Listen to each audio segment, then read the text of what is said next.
Hello, welcome to Miss Casella's classroom on YouTube. I'm not going to read you this story, The Little Engine That Could. I wanted to just talk about it and relate it to something that happened in my life. One of the reasons I love sharing stories is because it opens a door for us to think critically and to relate it to ourselves and the world around us. This story was written by Waddy Piper and beautifully illustrated, I should mention, by Lauren Long. So to relate it to my life personally, I rented a car and I drove from Northern Ontario to Southern Ontario, and then it was time to come home. So I left a lot later than I anticipated, and I really was tired, and I was about an hour outside of Timmins, and it was just starting to get that dark blue sky. Not quite dusk, but when it gets dark, as you know, it gets dark fast. And given the fact that it was the spring, there's a lot of mosquitoes out, and a lot of moose in Northern Ontario find refuge in the road because they get away from all the mosquitoes. And you want to be careful when you're driving, especially at nighttime. And there's a lot of bears who are coming out of hibernation and little cubs, and driving at night in the springtime is dangerous in Northern Ontario. So having said that, I just want to get home, and I noticed this elderly couple stranded on the side of the road. They blew out a tire. Typically I wouldn't stop for strangers just because of stranger danger. However, I usually slow down and I check to see, and I can tell, okay, they're talking on the phone, they must be calling somebody, they can figure this out. Or if it's like a man maybe, and I don't feel comfortable, I've never done this, but I could call the police and just say, you know what, just to let you know, I was driving down this highway and I noticed there's a man and it looks like he needs some help. He's stuck on the side of the road, and the police will send somebody out to check. But in this situation, I felt comfortable.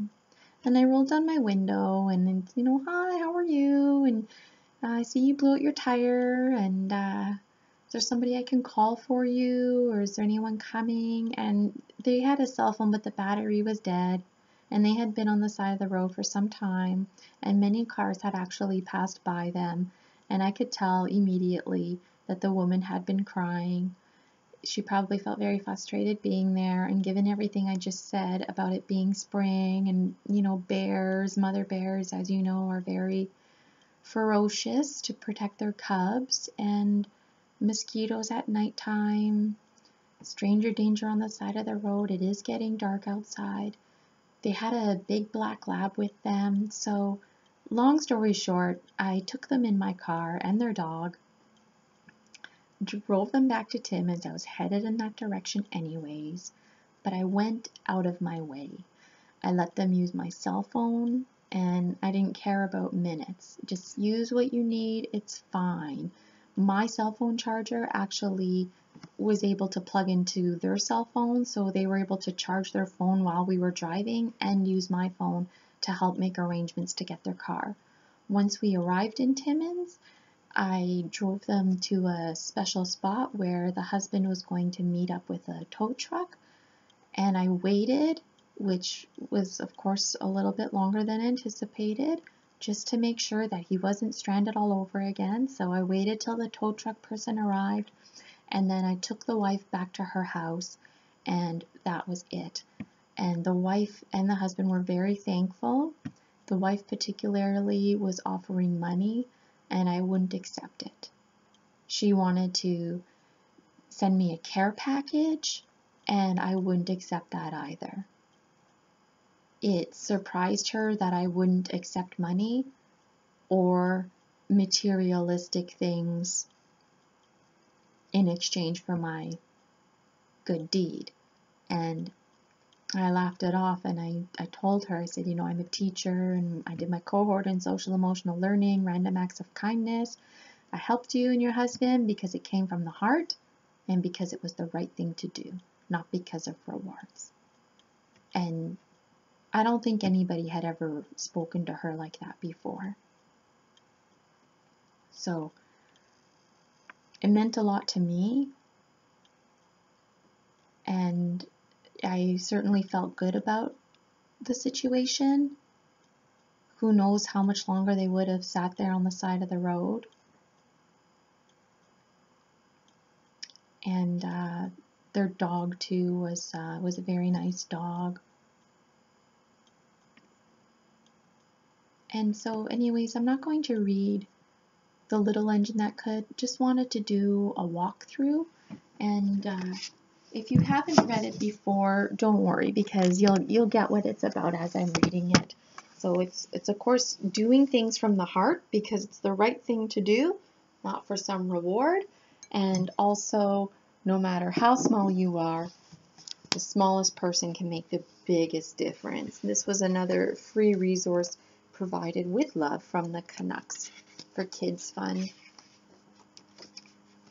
The Little Engine That Could. So it starts out and there's this engine and off they're going on their merry way and they're chugging along and they're bringing all kinds of toys and good food for all the good boys and girls.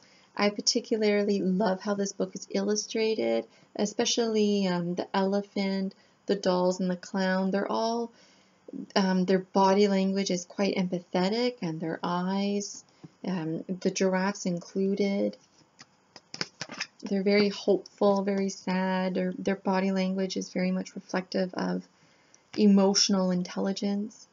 So here's just a picture of all the good food, and life goes on, and just like that, the engine comes to a stop. She tries to get going again, but she can't. The clown is somewhat of the leader in the story. He says, oh, don't worry about it. There's bound to be help coming by sooner or later. And of course, a big, shiny new engine comes. And it's so disappointing because this shiny new engine totally snobs them off.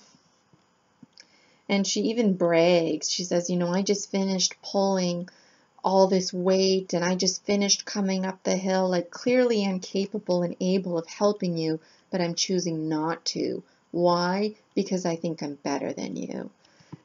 Doesn't say that in those words, but as readers, it's up to us to infer, to make connections, and it's very unfortunate. So, they don't give up. And see, the body language is so sad, but the clown has the mindset, don't worry, I'm going to flag down another train. There's got to be somebody else passing by. And thankfully, there's this giant train that comes by, and he pretty much has the same attitude. He's saying, you know what, I'm big and I can totally pull this little engine, but I'm a very important train and you're not important. I'm up here, you're down here. Again, doesn't say that. It's strongly implied, and it's up to us, the readers. And he literally says pull the likes of you. I won't pull the likes of you. Just like the yellow train. I pull the likes of you? Indeed not. I can, but I'm not going to because I'm better than you. Very snobbish. This one here, so disappointing. When you look at it, you think, okay, well, I'm using my inferring skills, and this is an old train, and, like people, when you get older, you slow down, and you're not as strong. And it's like this train uses that as an excuse to get out of helping. It's kind of like, oh, well, I'm so close to being home and I'm old and tired and, it's going to be more work for me to help you and I don't want to do that. So I'm just going to go straight home. I'm too old. And it's like, what an excuse. Yeah, you're old, but you are still very much able. And he literally says I am so tired, I must rest. Well, you know what? Why don't you rest for half an hour and then maybe later you can take us up. No, there's no conversation like that. It's just I'm too tired. And this is the part that confirms all that inferring. And off he rumbled to the roundhouse chugging. Well, the roundhouse is the place where trains go to rest and to hang out when they're not doing anything. And he rumbled to the roundhouse chugging, wouldn't he slowly be chugging along if he was old? So this train is definitely busted for his snobbishness. And it makes me think, well, why did you bother pulling over? All three of those trains, they pulled over. Why? Maybe they were expecting some kind of reward. Maybe the reward was a verbal reward, like a praise. Like, oh, you're so beautiful, or something like that. You're such a big, strong train. Or you're so old. There's so much to admire about you. No, it's like, I shouldn't have pulled over. So, of course, they're very sad, the body language. This sort of speaks to me, the soldiers. Soldiers are supposed to be brave. And in this story, it's the clown who's talking to the stranger engines. And, you know, the soldiers being sad. So even though the focus is on the little engine, I feel like the clown needs to be given some credit for taking on the leadership role. I love this giraffe because they're all sad, but he's still hopeful. He's looking far into the distance, hoping another train will pass by. And of course, here's the little blue engine, and you have to love the attitude because the little blue engine is in a good mood, smiling unlike the other ones. And, you know, the toys explain, you know, our engine broke down. We have lots of food and toys to bring to the good girls and boys over the hill. Can you help us? And the little blue engine says, you know, I'm just a little blue engine and I've never done anything like that. And basically, you know, they only use me for switching trains in the yard. And I haven't even been over the mountain before. And the little engine thinks, well, you know, I could try. Why couldn't I try? I've never done it, but I could give it a shot. And so the little train, little blue engine connects itself, and it's a hard start. She tugged and pulled and pulled and tugged, and slowly, slowly, slowly they started off. So they're going. It's such a liberating experience for them. I love this page because they're going uphill. So metaphorically, in our human world, tables are always turning, the wheel is always going up, turning down, and we always go through temporary stages in our lives. Everything is temporary, so we're always feeling like we're going up, but we know eventually at some point we're going to get to the top and we're going to go down again. I love how the little blue engine's tongue is sticking out. He's really trying, really focused. We do that too. We stick out our tongues when we're really trying. And finally, this page, they're so liberated because all they have to do is go down. And again, the liberation, the satisfaction of getting to the top, and metaphorically relaying that back to our human lives, going downhill from there, it's much smoother. It's a much smoother process. When things happen, they start to happen fast. Just like when we're going downhill, we're going down the hill fast. And now they finally get to all the good little boys and girls. And that's it. I love how the story ends. And the little blue engine smiled and seemed to say, she puffed steadily down the mountain, I thought I could, I thought I could, I thought I could. Whereas when the little engine was starting up the mountain, I think I could, I think I can, I think I can. That changes into, I thought I could, I thought I could. And that's it. The story literally ends. There is no financial reward for the little engine that could. There is no page where the boys and girls are celebrating and everybody's happy with the little engine that could. There's none of that. There's no offer to clean the engine or call the employer to let the little engine's employer know. I just want to let you know how awesome of an employee you have.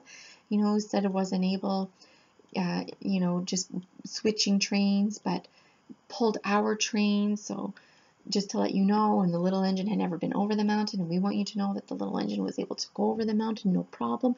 None of that. Just a little bit of inspiration from the clown that you can make a difference.